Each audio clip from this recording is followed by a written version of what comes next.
Shivlalita recording studio Maharajganj.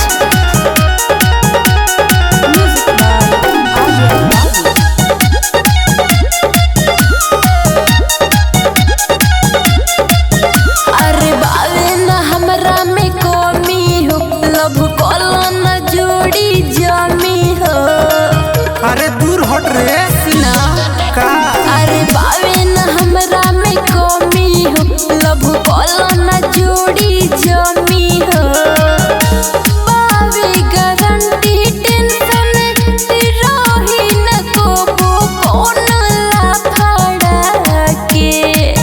ते दूर रहू कुछ दी कपड़ा के, ये हमार मलहिया छपरा के। भक कुछ दी तोरा कपड़ा के, ये हमार मलहिया छपरा के। ऐसन का तो का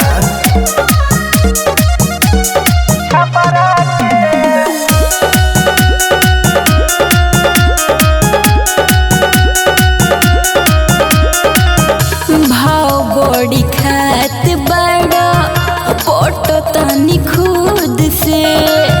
हम न डरानी को न होखे वाला युद्ध से। बुझला सुनो नच लगबू बजा के तू बिन जइसन, तू तो अपन के ही नागिन जइसन। हम हुकम नइखी देख ले हम जवन होई अपड़ा तो फड़ा के। ते दूर रहू कुछ दी कपड़ा के, ये हमार मलहिया छपरा के। भक कुछ दी तोरा कपड़ा के, ये हमार मलहिया छपरा के। छपरा के छपरा के।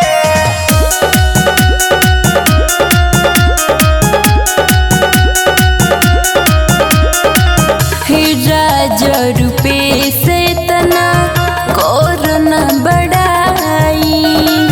पड़ जाई फीका जदी सोझा हमरा आई। समझला सुनो हम करब न तोहरा से प्यारी गोरी, जाके देखो न दोसर दुआरे गोरी। बाड़ो भगावत जैसे बनल बदहिया हमर खपड़ा के। ते दूर रहू कुछ दी कपड़ा के, ये हमार मलहिया छपरा के। भक कुछ दी तोरा कपड़ा के, ये हमार मलहिया छपरा के। सिवान में एडजस्ट कर लो।